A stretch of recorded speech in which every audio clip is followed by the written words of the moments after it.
Mi nombre es Clara Mendoza, tengo 78 años, y esta es la historia de cómo mi hijo me abandonó en una isla remota, sin saber que el faro donde me dejó era mi propiedad.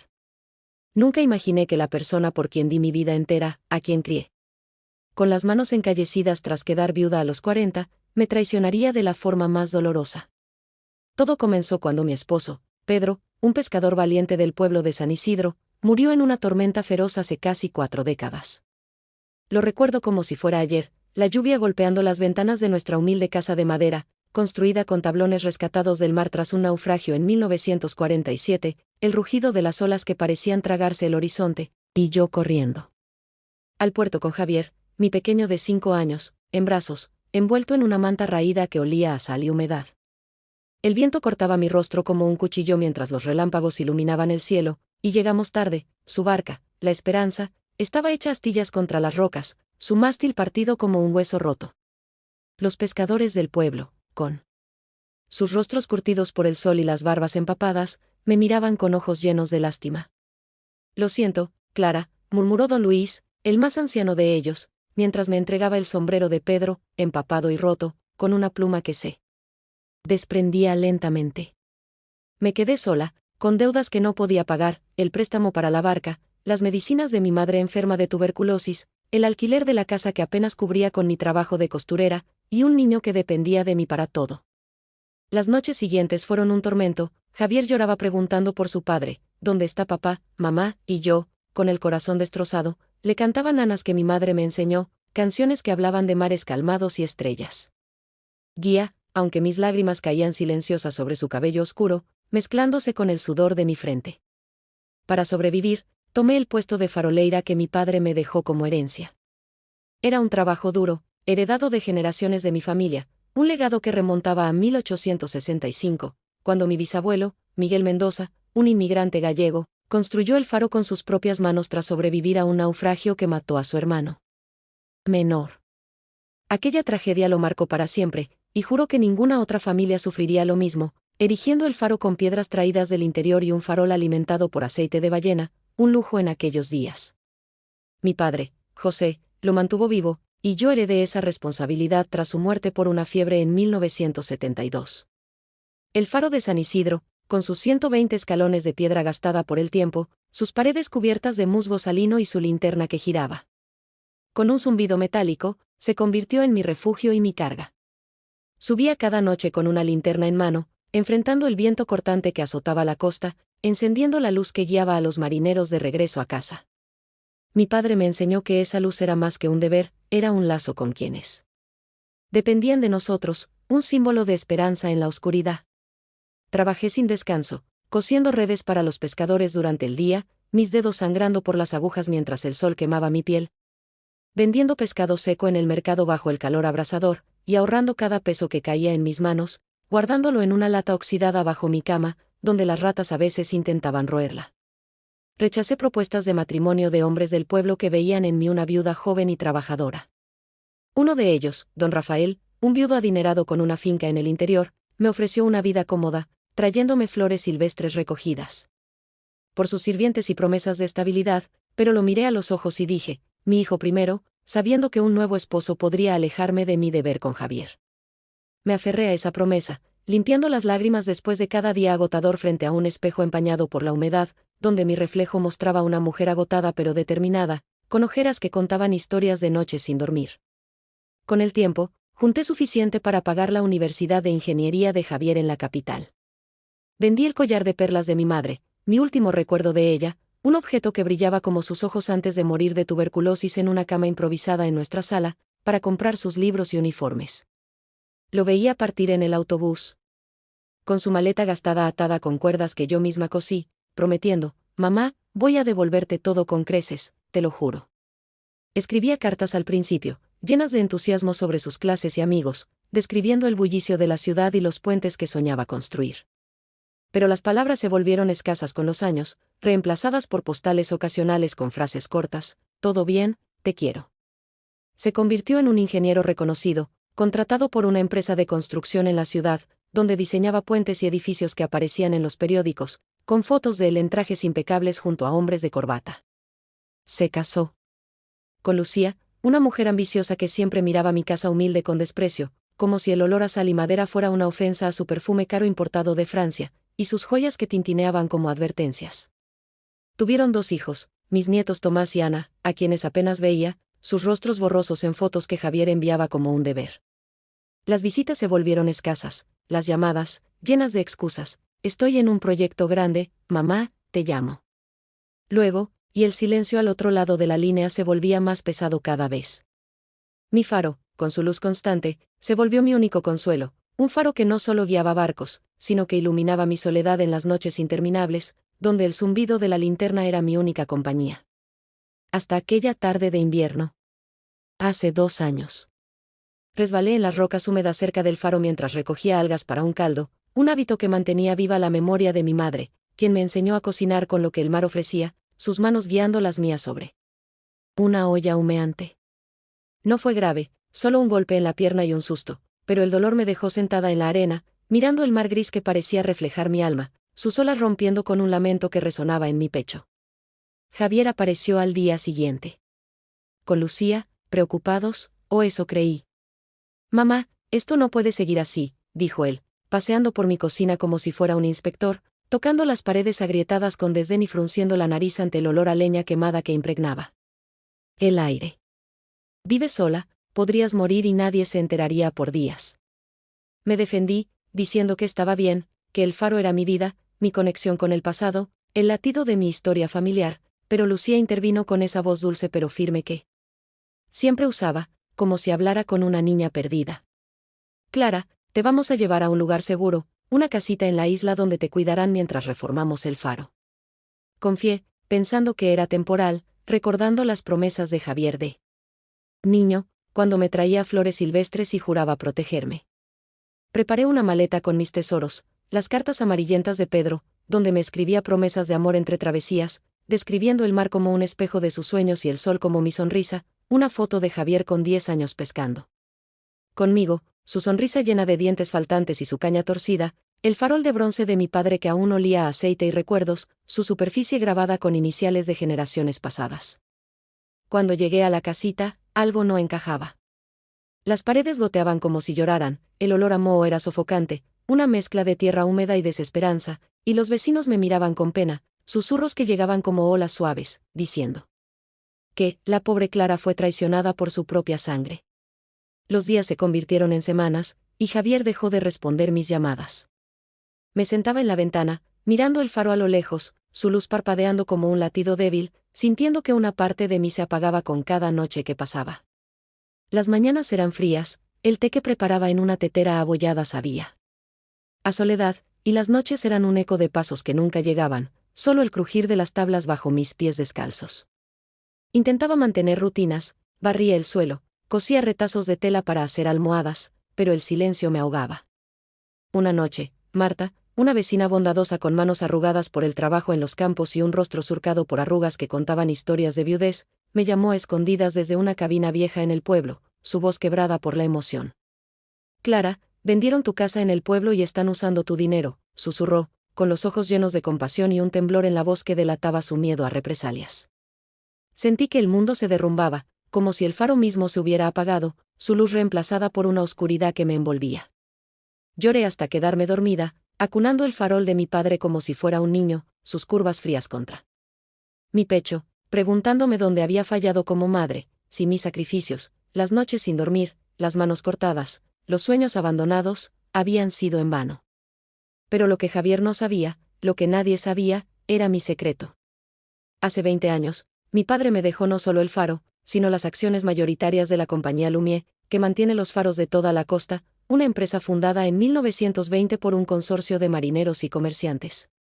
Era una fortuna silenciosa, generada por las tarifas de navegación y los contratos con el gobierno, que guardé en una caja oculta bajo el suelo del faro, entre tablas que crujían con el peso de los años y el salitre, sellada con un candado que solo yo conocía. Viví modestamente porque quería que Javier construyera su vida con esfuerzo, no con mi herencia, y porque algo en mi interior, un instinto que mi madre llamaba sabiduría del mar, me decía que debía protegerme de las ambiciones ajenas, un presentimiento que ahora cobraba sentido. Cuando descubrí la traición, decidí actuar. con la ayuda de Marta, quien me traía pan casero y noticias susurradas, convoqué a los habitantes de la isla y a los trabajadores del faro en el salón principal, un lugar polvoriento donde las reuniones eran raras, con paredes cubiertas de redes secas y un olor a pescado que impregnaba el aire, mezclado con el aroma de la madera vieja.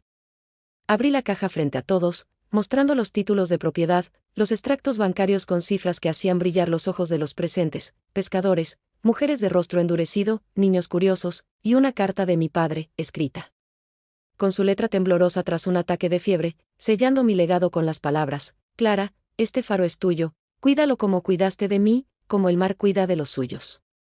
El silencio fue ensordecedor, roto solo por el sonido del viento que se colaba por las ventanas rotas, llevando consigo el aroma del mar y el lejano graznido de las gaviotas. Este faro me pertenece, dije con voz temblorosa pero firme, sosteniendo los papeles como un escudo contra el pasado, mi corazón latiendo con la fuerza de una tormenta. Y voy a transformarlo. Javier llegó esa tarde, furioso, con Lucía a su lado, sus pasos resonando en el suelo de madera como un tambor de guerra. Sus rostros contraídos por la incredulidad. «Esto es una locura, mamá». «¿De dónde sacaste esto?», gritó, con las venas marcadas en el cuello y los ojos encendidos, mientras Lucía, con su vestido de seda arrugado, palidecía, sus manos temblando mientras intentaba sostener su bolso de marca, un símbolo de su vida lujosa que ahora parecía ridículo bajo la luz cruda del salón. «Lo hice por ti», intenté explicar, con la voz quebrada por el peso de los años y la traición, «pero me robaste mi hogar y mi dignidad, me arrancaste el suelo donde pisé toda mi vida. No busqué venganza, sino justicia, un equilibrio que el mar mismo parecía exigir. Les di un ultimátum: devolverían el dinero de mi casa, cada peso, cada centavo de los ahorros que junté con sangre, o trabajarían en la isla bajo mi supervisión. Un castigo que los obligaría a enfrentar las consecuencias de sus actos bajo el sol implacable y el viento salado». Firmaron un acuerdo a regañadientes, con rostros endurecidos por la humillación, sus plumas rasgando el papel como si cortaran su orgullo, y con ese dinero compré una nueva casa cerca del mar, con un balcón donde veo el faro cada amanecer. Sus rayos danzando en el agua como un saludo a mi resistencia, un refugio con paredes blancas que reflejan la luz y un jardín donde planto flores que mi madre amaba. Transformé el lugar en un refugio para ancianos abandonados como yo. Contraté jardineros, hombres y mujeres del pueblo que conocían la tierra, sus manos callosas guiando asadas bajo el sol, para crear un huerto donde crecen tomates rojos como el atardecer, hierbas que perfuman el aire con aromas de romero y menta, y flores que alegran los ojos cansados, dalias, margaritas, hibiscos, que traen color a un paisaje gris. Abrí talleres de tejido con lana traída del continente, donde las manos temblorosas de los residentes tejen bufandas y mantas, recordando oficios de juventud, sus agujas chocando como un ritmo suave. Organicé noches de relatos bajo la luz de lámparas de aceite, donde las voces ancianas resuenan con historias de guerras, amores perdidos y travesías épicas, sus palabras tejiendo un tapiz de vidas olvidadas. Don Miguel, un exmarinero con una pierna de madera tallada por un carpintero local, enseña nudos marineros con dedos temblorosos pero seguros, sus ojos brillando al recordar los días en que navegaba bajo tormentas, mientras cuenta de un barco que salvó gracias a mi luz. Doña Rosa, con su voz aún clara como el canto de un pájaro, organiza un coro que llena el aire con canciones del pasado, melodías que hacen llorar a los más endurecidos, como La Llorona, o himnos de la guerra civil que aún resuenan en sus memorias. Javier cumple su pena, reparando el faro, subiendo y bajando los escalones con herramientas que chocan contra la piedra, su rostro marcado por el esfuerzo y la culpa, el sudor corriendo por su frente como un mapa de su arrepentimiento. Lucía lo acompaña, obligada a cocinar para los ancianos, sus platos iniciales llenos de amargura, sopas aguadas y panes quemados que saben a ceniza, que poco a poco se suavizan con el tiempo, como si la cocina la obligara a enfrentar su humanidad, sus manos aprendiendo a amasar con paciencia. Al principio, lo hacían con resentimiento, sus miradas esquivas y sus palabras cortantes como cuchillos, pero con el tiempo vi cambios. Mi nieto mayor, Tomás, empezó a visitarme, sus ojos curiosos preguntándome sobre el faro, su cabello revuelto por el viento marino. Le enseñé a encender la luz, subiendo los escalones juntos, sus manos pequeñas girando la manivela con esfuerzo mientras yo le contaba historias de marineros salvos, de mi padre guiando barcos en la niebla espesa, de mi bisabuelo tallando la primera piedra. «Abuela, ¿por qué brillan tanto?», preguntó, y le hablé de la esperanza que esa luz llevaba, de cómo mi bisabuelo la encendió tras sobrevivir al naufragio que mató a su hermano, un joven de 17 años cuyo rostro aún aparece en mis sueños. Lucía, a regañadientes, comenzó a escuchar a los residentes, sus charlas sobre guerras y amores perdidos ablandando su corazón, hasta que un día la vi sonriendo mientras doña Rosa le enseñaba una receta de pescado, sus manos moviéndose con torpeza pero con un brillo nuevo. Una tarde, Javier me miró diferente, sin arrogancia, sus hombros encorvados por el peso de la culpa, su rostro surcado por líneas que no estaban allí antes.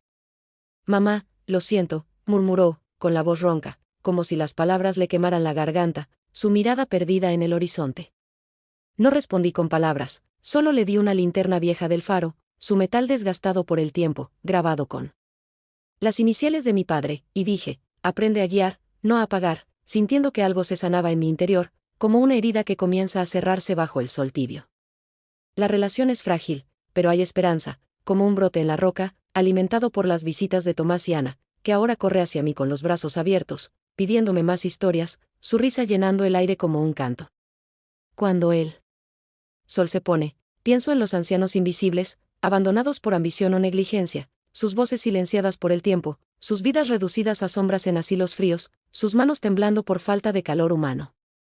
Por ellos lucho, convirtiendo mi dolor en un propósito que trasciende mi propia historia, un faro que ilumina no solo el mar, sino las almas perdidas. Una noche, mientras el faro iluminaba el horizonte, su luz cortando la oscuridad como una espada, recibí una carta de Javier. Mamá, quiero entender, decía, escrito con una letra temblorosa que no reconocía en él, como si cada palabra fuera un esfuerzo para desenterrar el pasado. Propuso visitarme con los niños, y abrí la puerta con el corazón en la mano, mis dedos aferrando el marco como si temiera caer. Por primera vez en años, vi a Ana correr hacia mí, sus brazos pequeños rodeando mi cintura, su risa llenando el silencio de mi casa, un sonido que me devolvió a los días en que Javier jugaba en la playa. Le conté historias de su abuelo. De cómo el mar nos unía, de las noches en que Pedro me llevaba a la playa a contar estrellas, sus dedos trazando constelaciones en el cielo, y de cómo me prometió un futuro que el mar le robó. Ella rió, pidiéndome más, y Tomás se sentó a mi lado, dibujando el faro con crayones que sacó de su mochila, sus líneas torcidas pero llenas de vida. Lucía trajo un pastel, torpe pero sincero, sus bordes quemados pero con un sabor que recordaba a las tardes de mi infancia, cuando mi madre horneaba con harina prestada. Javier se sentó a mi lado, escuchando en silencio, y por un momento, vi al niño que fue, el que pescaba conmigo bajo el sol, su caña temblando con cada pez, sus ojos brillando con promesas. No es una reconciliación perfecta, pero es un comienzo, un puente frágil que construimos con palabras y recuerdos, reforzado por las visitas semanales que ahora se han vuelto rutina. Sigo presidiendo el refugio, ahora llamado Faro de la Esperanza. Y voy 3 veces por semana, no como víctima, sino como faroleira de un nuevo amanecer. Amplié los talleres, añadiendo clases de pintura donde los residentes crean lienzos con colores vivos, azules del mar, rojos del atardecer, sus pinceladas torpes pero llenas de emoción, y un grupo de lectura donde debatimos libros traídos por un voluntario del continente, como 100 años de soledad, que despierta lágrimas y risas. Contraté a un médico, un joven llamado Diego con ojos amables, que visita mensualmente, escuchando con paciencia las quejas de articulaciones doloridas, y a una terapeuta, una mujer llamada Elena con voz suave, que enseña ejercicios para aliviar el dolor, sus manos guiando las mías en estiramientos que me devuelven movilidad. Una vez, mientras regaba el huerto, doña Rosa me tomó la mano, sus dedos fríos pero firmes, y dijo, Clara, tú nos diste vida de nuevo. Sonreí, sabiendo que el faro no solo guía barcos, sino almas perdidas en la tormenta de la vida, un faro que ahora brilla con la fuerza de una comunidad. A veces, me pregunto si fui demasiado dura, si el ultimátum a Javier fue un acto de justicia o de rencor, pero luego recuerdo la soledad de aquella casita húmeda, el sonido de mis propios sollozos reverberando en las paredes, la traición que cortó como un cuchillo, el día en que vi mi casa vendida a extraños sin mi permiso. No, no fui dura, fui justa, y lo más importante, recuperé mi voz, mi dignidad, mi propósito. El otro día, mientras tomaba té con don Miguel en el balcón, me contó de un marinero que sobrevivió gracias a mi luz, un hombre que escribió una carta de agradecimiento que llegó años después, amarilla y arrugada, narrando cómo el faro lo guió tras perder su brújula en una niebla densa. Leí esas palabras, y sentí que mi vida tenía sentido más allá de mi dolor, que cada noche subiendo aquellos escalones había valido la pena. Javier y Lucía han comenzado a traer a los niños con más frecuencia, y aunque las conversaciones son tensas, hay momentos de risa, como cuando Ana intentó pescar con una caña de juguete y cayó al agua, salpicándonos a todos, su vestido empapado pero su risa resonando como campanas. Miro el faro cada noche, su luz cortando la oscuridad, y pienso en mi padre, en Pedro, en mi madre cantando nanas, en todos los que me llevaron hasta aquí, sus espíritus danzando en cada rayo de luz. Un día, mientras paseaba por el huerto, encontré a Tomás plantando una semilla, sus manos sucias de tierra. Abuela, ¿crecerá?, preguntó, y le dije, sí, con tiempo y cuidado, como nosotros. Esa noche, Javier me trajo una caja vieja, sus ojos bajos. Son cosas tuyas que guardé, dijo, y dentro estaban mis cartas, mi foto, el collar de perlas que pensé perdido. Lo siento, mamá, repitió, y lo abracé, sintiendo su calor después de años de frío. El refugio crece, con nuevos residentes. Llegando en barcas pequeñas, sus historias añadiendo capas a nuestra comunidad. Construí una sala de música, donde un viejo pianista toca melodías que hacen bailar a los pies cansados, y un taller de carpintería, donde don Miguel enseña a tallar barcos en miniatura. Miro el faro cada amanecer, su luz un recordatorio de que la oscuridad siempre puede ser vencida, y pienso en los ancianos del mundo, en sus manos que aún pueden crear, en sus voces que merecen ser oídas. Mi nombre es Clara Mendoza, y esta es la historia de cómo recuperé mi poder, mi hogar y mi dignidad. Si te conmovió esta historia, suscríbete a este canal donde comparto relatos de resiliencia. Activa la campana y únete a mí en la próxima aventura. Nos vemos pronto, bajo la luz de un nuevo faro, cuando el sol se despide y las estrellas comienzan a guiar, un momento eterno grabado en el tiempo.